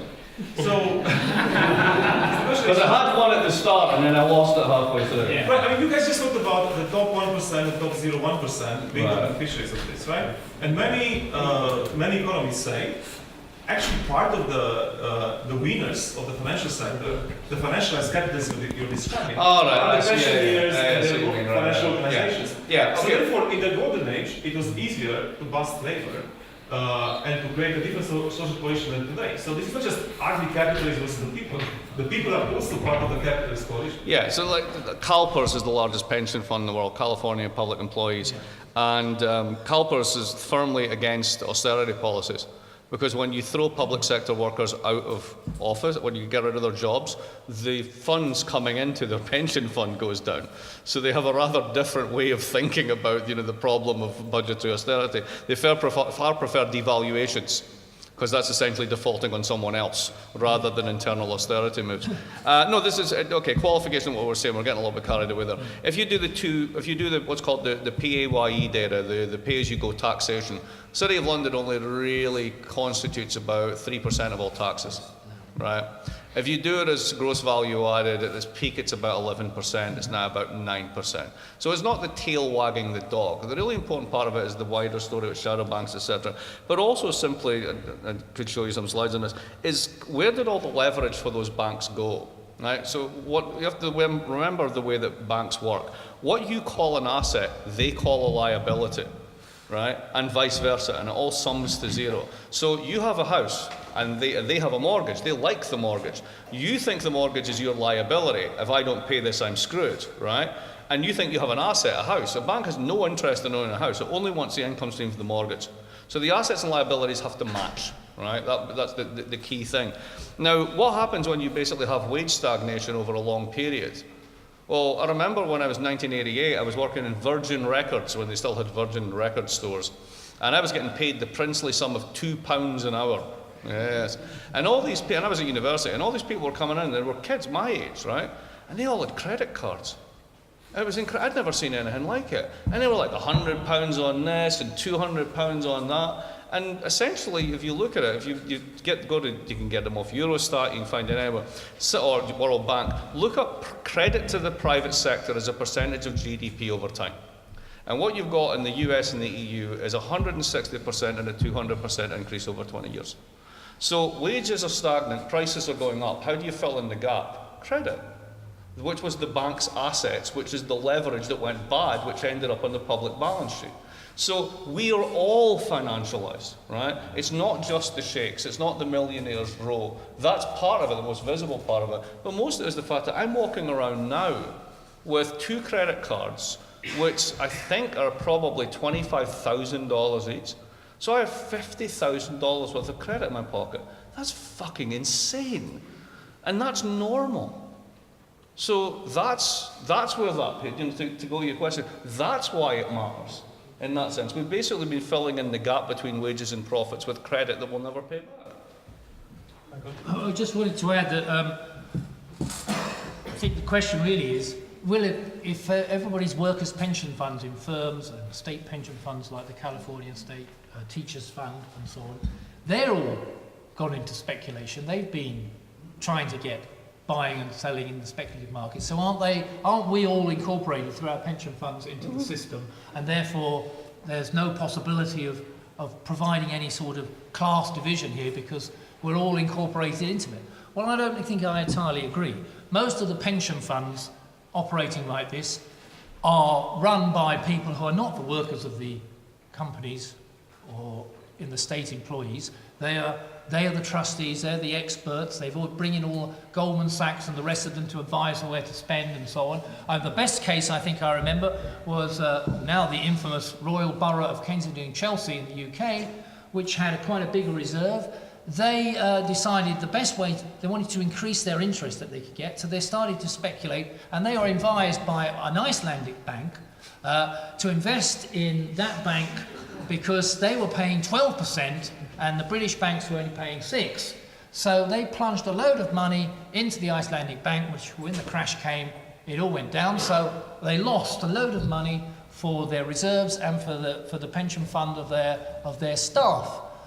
They spent several years renegotiating with the Icelandic government to get some of this money back, so the taxpayers of Iceland have had to pay back a lot of this money from Iceland. So I don't think that workers had anything to do with this.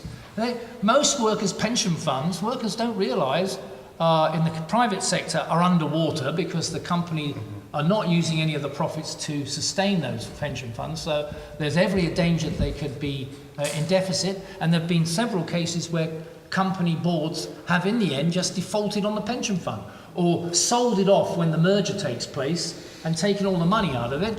And when the company goes bust, the pension fund is found to be empty because the owner of the company had run off with the money before you get there. Debenhams, I think, was a recent example. We have a very honoured Sir Philip Green, who lives in Monte Carlo with his wife and has made billions, and he's completely denuded the pension fund. So although these pension funds are operating in the system, they're not operating in the system on behalf of the working people who've made their contributions towards these. They've been lost by the working people. So it's a form of swindle, really. Yes. I'm a sociologist, so I'm not sure I could follow everything that you've said.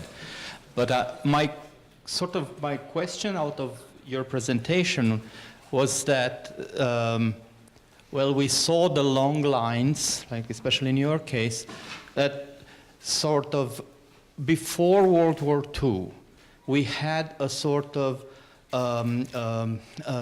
closed economies in which sort of the labor and the capital fought mostly on their territory, so they could regulate their relationships within a closed, well, roughly closed system. And then you've got the post-world with the inequality between the capital of America, which was out of proportion, the Marshall Fund and everything, and the threat of the Soviet Union that supposedly made possible sort of the golden age of the social democratic sort of social welfare. And then everything you said in the end seemed like UK is not a real economy any longer. So that's why somehow I was wondering, well, probably that's one of their problems with the labor. I mean, the labor doesn't have the tools.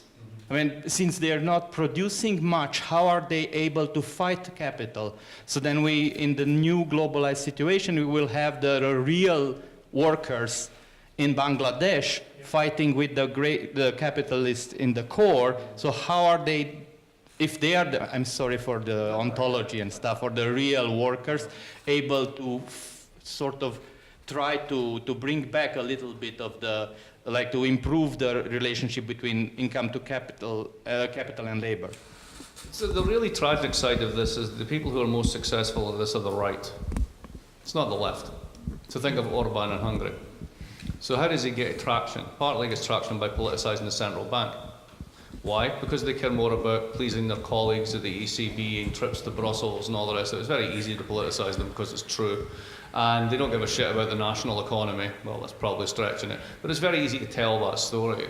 So in order to protect Labour, you have to define who's Labour, who's in, who's out. And the nationalists do that extremely well.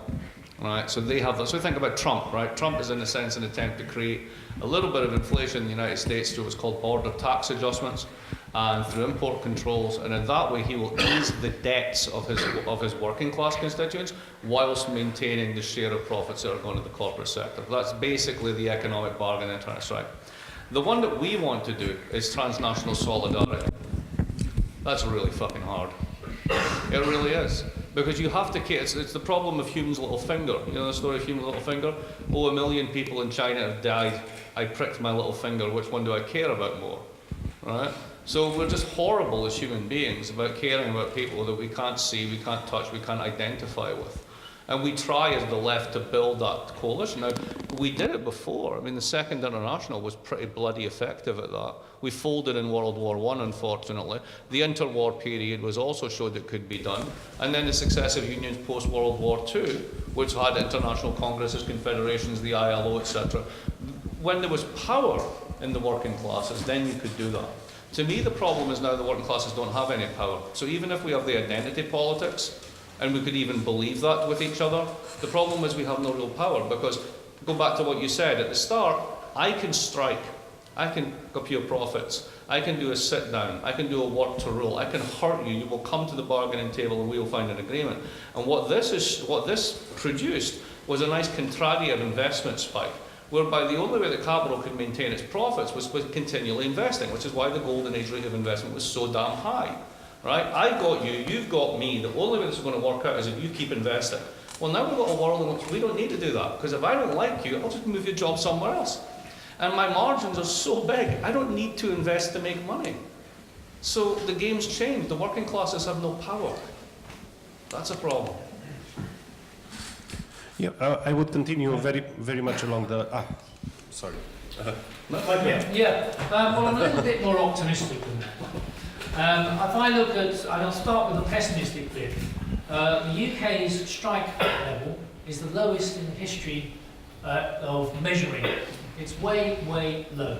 There's no strikes taking place. In the UK, we have strikes or threats of strikes in just about one industry, which is transport. In London. Yeah. And not just in London, but it's transport. Railways, the tubes, and the buses. Why is that? Because there is still a point of power where, and those workers are actually organised in unions, and they have some power in order to bring everything to standstill. If you can't get to work, capitalism doesn't work.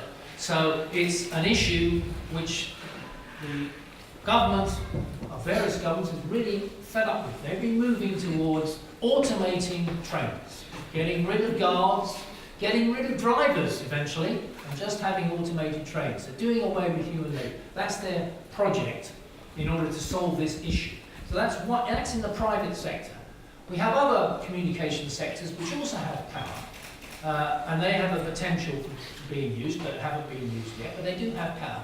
So what I'm making the point here is that there are sectors of the capitalist economy, even in mature economies, where it's services, there's lots of small businesses, people doing flexible jobs and on computers in their pyjamas at home, and there doesn't appear to be any possibility of working class unity. There's still large sectors of mature economies where it is possible for points of power. The other sector which does have, often takes to struggle, is the public sector.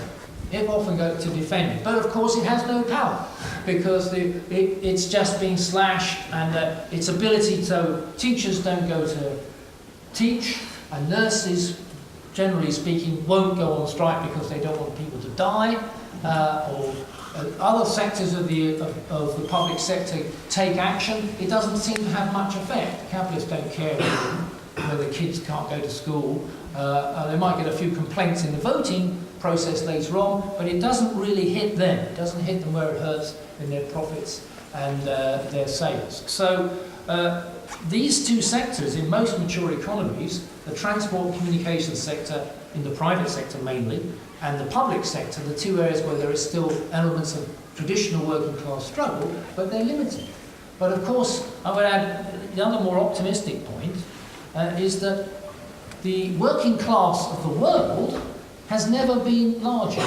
It is huge. The industrial workers of the world as a percentage of the working age population has never been larger and in absolute numbers. Of course, it's not in mature economies. It's in China, it's in India, it's in Bangladesh, it's in Latin America. These areas have and continue to have great potential for struggle to change the position of the power of labour against capital. And so the combination of these factors come together. It tells me that there is a potential for situation change. Mark raised the point that when workers have got strength, wage strength and employment strength, then they're in a position to change the situation because they either force capitalists to invest to get rid of them, or they force capitalists to make concessions. So that we're not, unfortunately, in that environment at the moment because unemployment is still relatively high in most mature economies and needs to rise. And most of the ability for struggle is not in the mature economies. But it's not completely negative. There are potential points of struggle which I think could develop, and they can be united on a European basis. So we're talking about Europe in many ways. But the struggles of, say, a sector of Romanian workers, if it's auto assembly plants and they have to go on struggle, will affect and will be taken up by workers in Volkswagen in Germany. The unions do want to link these things together, and these things can be linked together if the situation rises, but they will be on these individual struggles and points, so it's not completely negative. Yeah, I'd like to continue precisely on this question. You've started both of your stories from this experience of vast destruction that was the Second World War. Connecting this with the notion and the effort of creating transnational solidarity. Wars as contingent events are such moments. They do create, if not transnational, national solidarity for sure. The war economy, army, all these things. Even transnational in the sense that you have allies, at war you fight. Capital gets to be highly innovative, transfer of capital from one sector to the other, it produces a lot of stuff. There is a boom. In the current situation where we have wars out there, all the big powers are involved in wars. There is a chance, and we do see forms of solidarity on the extreme right in most of the times emerging. I would like to ask and maybe go a bit more into the political future, into more speculative, to see, isn't it reasonable to expect that rather such a destructive process might realign the balance rather than by peaceful means more balanced adjustment of forces between labor and capital, but rather a more destructive process and a much more open-ended process in the end? So, wars make profits for capitalists up to a point. And here's my favourite example of this. In the Bank of France used to be run as a private institution. And there were the 200 families, 60 families, I can't remember who ran it, what number, it was a tiny number of people. And they hated the Popular Front in 1936, the left government. And any time they tried to do anything with the budget, they caused a run on the franc. And what they did prior to this was when Hitler went into the Rhineland in 1935, they shorted the franc to make money for themselves. Right? So by the time that you got to 1938, Hitler knew that they would defend the franc, they wouldn't defend France. And that's pretty much how it played out. So you can play that game, but it's a very dangerous one. And when you have a world of nuclear weapons, right, really sort of like very nasty hidden political convexities around the place, bad shit can happen. But for me, it's usually It's a random element. It might be the Trump element, it might be technological change, it might be environmental change. But yeah, you know, we'll probably go at it again. But you know, will that lead to anything positive in a world that's so interconnected? I find it hard to see that in this case the benefits would outweigh the costs. One potential flashpoint in this is oil. Oil's not going to be above $50 again, ever. Right? It's just not going up. And the reason is basically technological change. The efficiency of fracking is unfucking believable. And what they've discovered is they shut down 70% of the US fracking rigs, and productivity went up by the same amount, because they're just better at getting it. And you can extend the life of these basins, etc. Now, at the same time, in India, for example, you know, given the state of Indian infrastructure, they're the next big one to really try to use energy intensively. They're looking at China. China has just installed in the past 2 years as much solar as the United States has. And they're just continuing on that path. So if you're India, what are you going to do? You're going to do cell phones and solar. You're not going to do coal once you can get past it. So we're now looking at a point whereby long-term fossil fuel routes, regardless of Paris, regardless of Trump, is on the way out. And when that happens, what happens to Saudi Arabia? What happens to that incredibly fragile, super-armed, total cauldron of nasty politics? That's where it goes wrong. Now, at that point in time, the question is, does that affect anyone else? Or does it just turn into a terrible regional conflagration? I don't know. But if you're looking for a fault line, that's where. Well, I don't think war is a solution for us. And it's not a solution for capitalism either, on the whole. The World War created conditions for capitalism to recover. After it crushed labour movements after the war and defeated them, it created conditions for getting profitability up, getting investment going, expanding Europe. So in that sense, you could say the Second World War saved capitalism from the Great Recession. That's an argument which I think has a great deal of validity for it. But small wars, America's engaged in small wars all the time because it's the Roman Empire, just as the Romans had to look after the borders of the Roman Empire against the German tribes, the Gaulists, and all the rest of them, one after the other, down here near the Danube, the same thing, all the time, for hundreds of years, putting them down, losing occasional battle, putting them down again. This is what America's engaged in the Middle East and everywhere. It's trying to maintain the existing hegemony of American capital primarily, but also with the coalition of the winning the other capitals, and it's dealing with these small wars. And they're costs, they're not gains. They're costs. They're not huge costs. I mean, they've been in Afghanistan for 17 years. It's costly. They've lost 2,000 American troops, not too costly. So on the whole, I'm talking about 100,000 and 200,000 Afghans dying, or 300,000 Iraqis, or 150,000 Syrians. It's collateral. But they continue that process, and that doesn't make money for them. I mean, it makes money for arms manufacturers, but for the whole of the economy, it's not a particularly productive way of operating. It's a cost, in my view, and therefore it's not a solution. I think the solutions we have to look at is how we're going to plan the world in a better way, because one of the things, and Mark concentrated on the question of oil price coming down, one of the things that is heading towards us and is continually being denied is the question of climate change and global warming. The evidence is so overwhelmingly strong that before the end of this century, and even quicker, we will have levels of temperature in the globe, even if we get rid of coal, even if we get rid of fossil fuels from now till 2050, and we reduce the levels, that will be so high, the temperature will be so high that we will have major droughts, major floods, we will have a high increase in people dying early because of the temperature and so on. It will be a degradation of human society across vast parts of the world, particularly the poorest ones, as a result of the rapacious drive for profit and the use of every single part of human planet to make money, and rather than the interest of the environment of the population. And we cannot go on allowing that to happen. We have to change that, the system upon which this produces, to enable us to plan the world in the interest of people, reduce people's working hours, create the environmental conditions that make life worthwhile, and raise the level of incomes and standard of living for the billions that are still virtually have nothing. I'm reminded of the line from Lewis Carroll, and then I did 10 impossible things before breakfast. Let's make it my lunch. Let's have a couple of more questions. Yeah, sure.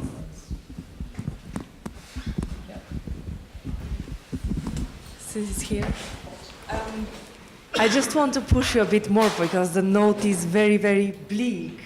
And since you talk of age, it's very easy to talk of environmental crisis coming on top of us.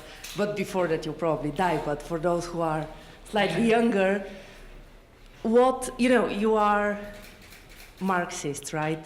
There should be answers. There should be suggestions. So can I push you a bit more on to speculate? Well, I think Florin didn't mean that war is the solution, but a sort of, how can things change in a way that what you describe as what we want to happen will actually happen? So what is your prognosis of change towards a hopeful future? To put it very cheesy. I don't know Mark can say this, but I'll try. In my book, I present an argument that We're in a depressionary period for world capitalism at the moment. There are two options that come out of that. We have another slump, which is even worse, and it cleanses and it creates the conditions perhaps for eventually for capitalism to grow without having wiped out a whole load of dead parts of their economy, with us going down with it. And then maybe there'd be a period of growth which could eventually lead to a new period of class struggle of intense nature once workers have regained their confidence in their power in new industries and elsewhere. That's some way ahead. The other point here is, and I think it's the key one, is that we economists can consider tables and we can look at graphs and we can make judgments about what's going on in the world. But what changes people's lives is human action. And human action is crucial. So I could give you a Marxist pessimist view that the crisis will keep coming and the slump will go down and it's all hopeless. But what happens is that people react to these things. Now, will they react in a way which will change society for the better and for good and permanently and irreversibly, or not? Because if they don't, then we will have all the things that we've just prognosticated will happen. It requires political and human action to do that. It's not impossible that it will happen. Because I can think at the moment we have certain changes going on, even in the advanced capitalist countries. We have the political norm, even if the economic norm is there, the political norm isn't there anymore. We have a breakup of the Washington consensus, the neoliberal consensus.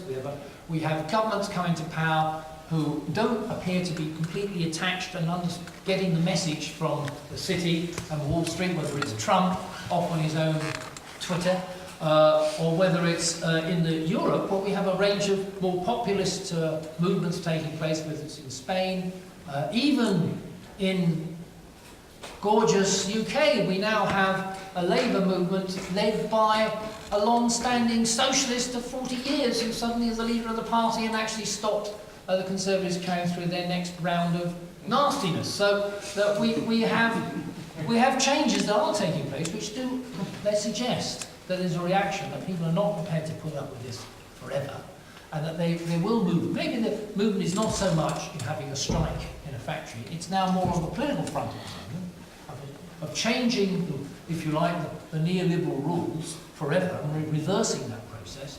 And that struggle is beginning to take place in lots of more increasingly important countries. We'll see what happens in France, where apparently they've just elected somebody who fits right down the bill for the norm.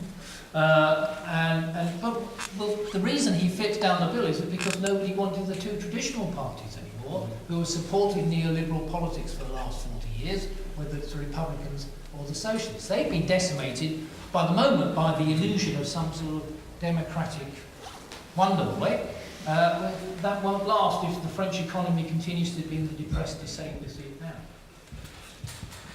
Je ne suis pas un Marxiste, so that's not a problem. I tend to think the world, so here's how I actually do think about the world. I think about the world as a disequilibrium system. So it's not easy to keep things together. It requires a tremendous amount of effort and energy. It evolves in the sense that it makes random moves forward, and if they work, then they stick, and if they don't, they fail. There is no guiding hand, invisible or planned, and essentially we just muddle through. And as a species, I mean, we suck, right? So, I mean, if Cristiano Ronaldo example, I mean, come on, really? So, exactly, clearly. So, Red Ronaldo, there's something you never thought. So, you know, in such a world, where does the hope come from? Well, you know, I'm very similar on this one. So I did a little, I teach at this place called the Watson Institute, and every now and again they stick me in front of a camera and say, explain this. And I set myself a task to do it in less than 30 seconds. So I did one that was 22 seconds long, and I said, why is everybody paying attention to the right? All you hear about is the right. It's about Le Pen, it's about the guy in the Netherlands who looked like Willy Wonka's evil twin, right? You know, all this sort of stuff, right? And the thing is, they've only won one, and it was a marginal victory, right? And you've got Portugal, that's like, is stable, right? The markets aren't giving them shit, and they're out of the program, right? You've got Greece, who went from 0 to 32 and has no choice but to do all the bad stuff, but that's where you are. The party system of Italy has been transformed completely. The centre's dead in France. I mean, the story's actually on the left and the centre left. And I think there's a moment that if the European institutions don't screw it up, if they basically do what they've been doing for the past several years, which is allow people to have deficits so the automatic stabilizers kick in, actually get some growth going, and then the system can do it right, then they'll be fine. If they jump back on the everybody needs to balance their budget, Schäuble bandwagon, this is going to end very quickly, right? But the positive thing seems to be, even in those moments, I said earlier, the right tends to be the one that does this best by defining the nation. We've had recent examples. I was so heartened by Corbyn. I couldn't believe it, because there you had somebody who the entire establishment didn't just write off. They castigated. They hate him. He's everything that's wrong. To be like that is to be against liberalism, globalism, everything. You're a populist, you're an idiot, you don't understand anything. And 4 million people said, no, we like that more. And when you have a political class, as we all have now, that is no longer rooted either to labour or capital, they are a professional managerial class. They go where the votes are. So I agree, it's an electoral problem. That if you really mobilise on this basis, and you keep giving people a diet of crap and austerity versus hope, they might actually vote for hope. What we do with hope's an entirely different thing, but that's a different thing. Okay, I think we'll stop here. Thank you everybody for coming. Thank you our guests, Michael Roberts and Mark Blyth and Cornel Ban as well. Please stay around. There are cookies and wine outside as usual.